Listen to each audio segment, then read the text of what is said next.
Now, let's check in on the clash between pop star Sabrina Carpenter and the White House. You'll remember last week, little Sabrina had a massive tantrum because her song was used by the White House to promote the Trump administration's immigration agenda. Well, the White House has responded to that tantrum by releasing a new commercial. Have a look. I might need to arrest someone for being too illegal. Oh, well, I turned myself in. You're under arrest.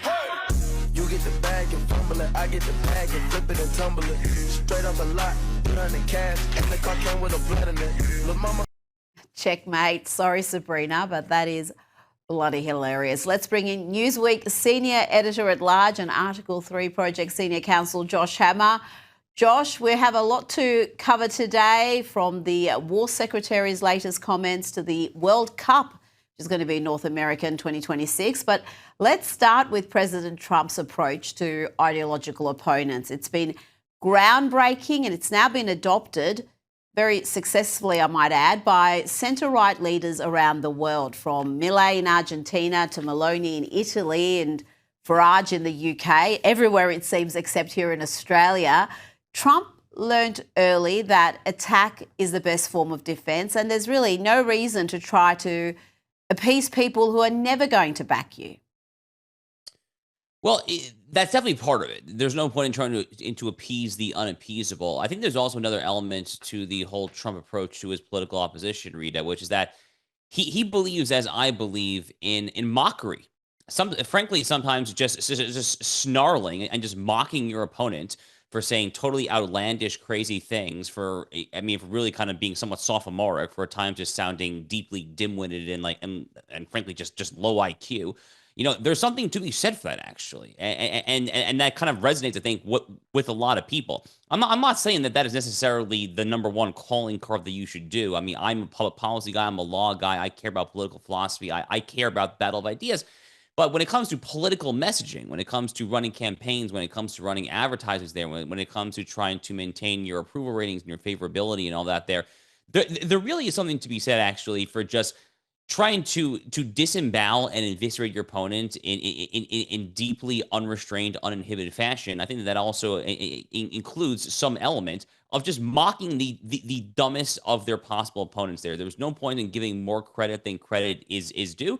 When you have a intellectually sophisticated sparring partner, that's great. There's nothing wrong with that. The intellectual debate's been a part of humanity for thousands and thousands of years.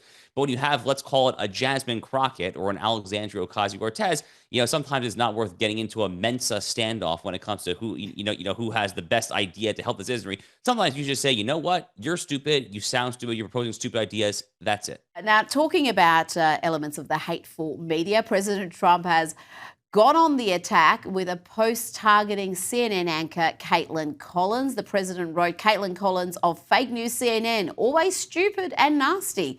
Asked me why the new ballroom was costing more money than originally thought 1 year ago. I said because it's going to be double the size and the quality of finishes and interiors has been brought to the highest level." Josh, how do you see the the president's relationship with the media this time around? Is it more of the same, more of what we saw in the first term, or has there been a shift in that dynamic? So first of all, let me just say something about Caitlin Collins, because Caitlin Collins is actually a unique individual in a certain way. Caitlin Collins is not just someone who is part of the left-wing chattering class, the left-wing homogenous groupthink echo chamber here in the United States. Caitlin Collins actually used to be on the right, at least purportedly. At least she came up, she was trained through right-of-center journalistic institutions. Specifically, she had a stint with the Daily Caller. I think she actually might have gotten her start at the Daily Caller, if memory serves. So she's something, traitor, I think would be slightly overstating the point. But I think that there's a certain type of journalist who goes from the nominal putative right to become part of the deeply anti-American, anti-Western civilization left. There's a certain part of that I know that I personally, that gets really under my skin. So I can only imagine, frankly, what Donald Trump, who's at the eye of the storm, is thinking when he sees someone like Caitlin Collins, who is really just, again, acting in like borderline traitorous fashion, frankly, over the course of her career there. But this is part of the whole contempt and mockery approach there. I mean, I do think that his approach towards the media, Rita, more generally in the second term, is even more adversarial, even more hostile. And there's a very good reason for that, which is that the media since Donald Trump left the office in January 2021, since he came back 4 years later.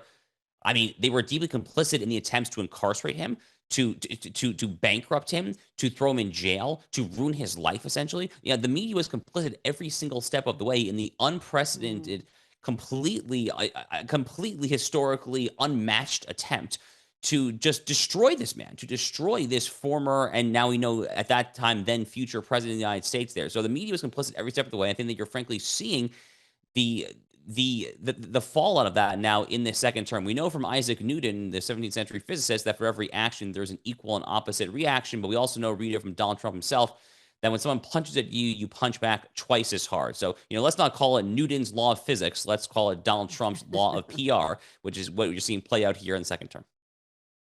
Now, it's been revealed in a Washington Post fluff piece, it was a bit of a fluff piece on Rosie O'Donnell, that the former actor comic's obsession with Donald Trump is reaching new disturbing lows, Josh. She, we know, fled the country with her non-binary child once Donald Trump was elected, but she's also got that poor child now obsessively talking about Donald Trump. And when Rosie's therapist urged Rosie to detach from posting about President Trump for just 2 days, it was a request that came just before Thanksgiving.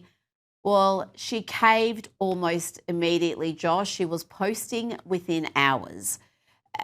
It really is an illness. I know we joke about TDS, Trump derangement syndrome, and how it can overtake people's lives and make them completely mad. But with Rosie, it seems to have actually happened. I mean, is she working? Is she happy? Is she productive? Or is she just obsessively posting and talking and ruminating about Donald Trump? Rita, I don't claim to have my thumb deeply on the scale of American pop culture when it comes to folks like Rosie O'Donnell, but I will say that I couldn't even tell you the last time that I heard Rosie O'Donnell's name in a non-Donald Trump context. I mean, what is this woman doing with her life these days? I mean, I actually have no idea. I mean, has she been cast in some like third-rate, stand-up bit on some second-rate channel? I literally couldn't tell you what Rosie O'Donnell is doing other than just kvetching and griping about Donald J. Trump. Trump and Rosie go back quite a long ways. I mean, if you think back, read all the way to the very first primary debate back in August 2015 to launch up that very chaotic primary cycle. That was when Megyn Kelly was actually moderating that back on Fox News, and she got into it with Donald Trump.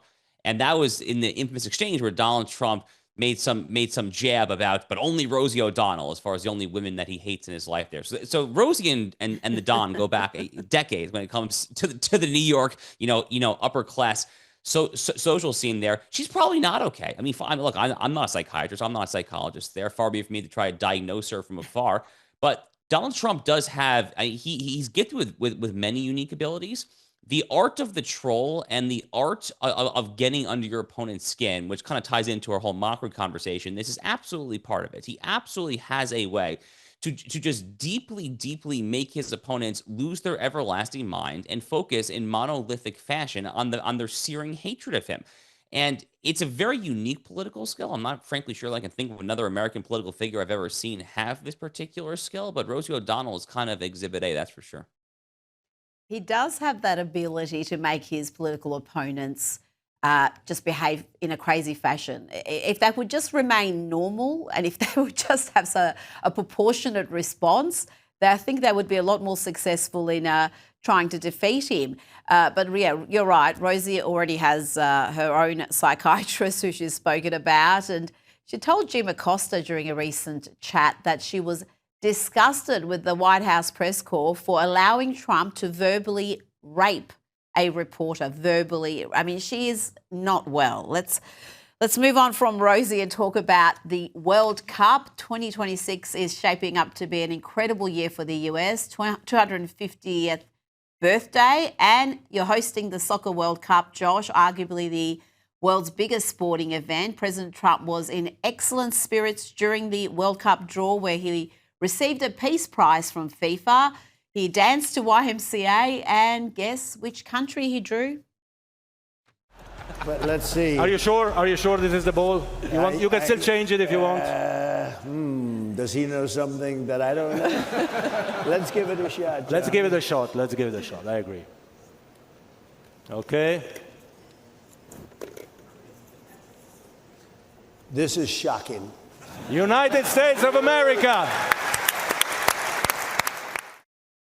And then there was the dancing. There's always dancing.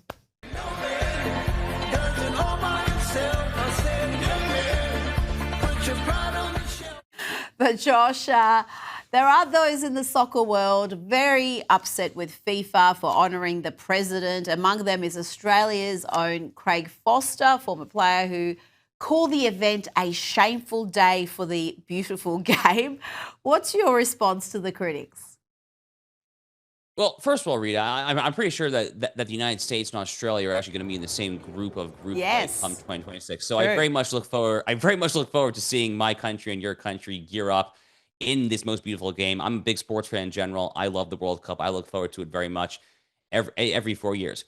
But I'm not the only one who loves sports. Donald Trump loves sports as well. Sport has been a big part of Donald Trump's public-facing persona for decades and decades and decades. He was always seen back in New York City at Knicks games, Yankees games, things like that. And now on the world stage right now, he's intimately involved when it comes to Live Golf, the rival to the PGA Tour and professional golf. They have a tournament actually at Trump Doral, his very iconic, well-known South Florida golf course, also my wedding venue. So whatever that's worth as well. He's very involved with golf. He's very involved with international motorsport. He's been seen when it comes to the Formula One, U.S. races, things like that as well.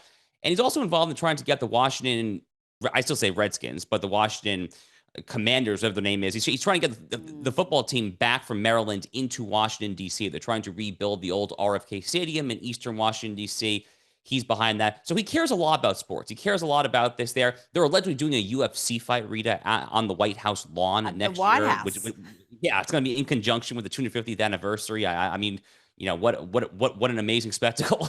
I'm frankly just an otherworldly spectacle that's going to be. But sport is a way, in theory, to try to transcend the bitter partisanship of politics. Unfortunately, so much of sport has been subsumed by politics. So we have to work. We have to bring that back to what it used to be. But I think Trump understands that sport is something that resonates with everyone on every single rung of the economic ladder. It's something that resonates with the working man, middle class, upper class, whatever you are. If you are a patriot, if you enjoy just watching successful people compete against successful people and strive to be the best there, you are going to have some sort of innate sympathy for sport. I think it's really kind of part of Donald Trump's, frankly, his working class blue collar appeal. And I again, as a big sports fan myself, I respect it very much. And it's incredible that loss in 2020 means he's president now, and he's not only got the Soccer World Cup, he's got the 250th birthday celebration, he's got the Olympics. He's going to be president for all those momentous events. Josh, before you go, War Secretary Pete Hegseth has been under intense pressure in the past week after a narco boat bringing large amounts of deadly drugs into America was neutralised along with the narco terrorists on board. There's been talk of war crimes, but Hegseth is not taking a backward step. He made these comments at the Reagan Presidential Library. The War Department will not be distracted by democracy building, interventionism, undefined wars, regime change, climate change, woke moralizing, and feckless nation building. We will instead put our nation's practical, concrete interests first. We will deter war. We will advance our interests. We will defend our people. Peace is our goal. Peace through strength, that's the philosophy. There was a lot of conjecture, Josh, that his position was under threat. Is that how you see it? Is he going to have issues with this scandal, or was this another manufactured crisis by elements of the media? Rita, this story makes me want to pull my hair out, because how many times have we seen this same playbook? You know, right after Donald Trump nominated Pete Hegseth to be the then Secretary of Defense, now it's rebranded as Secretary of War, right after that, last November, over a year ago, if you recall, the media immediately sprang up into action trying to rerun the 2018 Brett Kavanaugh playbook. They were immediately besmirching Pete Hegseth. They said that he was a drunkard, that he was drunk while on set at Fox News. They said that he was a philanderer, an adulterer, and oh, by the way, he was actually a rapist to boot, in case that wasn't bad enough for you. So we had that. Thank goodness we got Joni Ernst of Iowa on board and all the senators on board, so he became the secretary. Okay, fast forward a few months. Then you had this Signalgate scandal, which came in March during this U.S. operation against the Houthis in Yemen.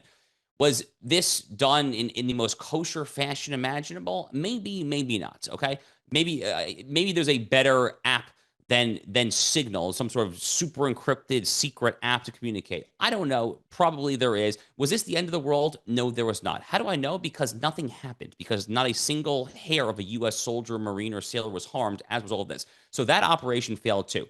Now they're on to this. Now they're on to the latest information operation, political warfare act against Pete Hegseth. And for what? Literally for what? Because a Navy admiral acting under his chain of command decided that the drugs on this particular boat were about to be interdicted and intercepted by another vessel, and that cocaine and fentanyl could have been headed to the United States. If you accept the premise, as I do, Rita, that chemical warfare is indeed a form of de facto warfare upon the United States, then it absolutely stands to reason that targeted, tactical, preemptive, prophylactic action to secure the American people and the American homeland against such a threat is absolutely called for. So this scandal is ridiculous. I've been calling it out every day now for a week and a half.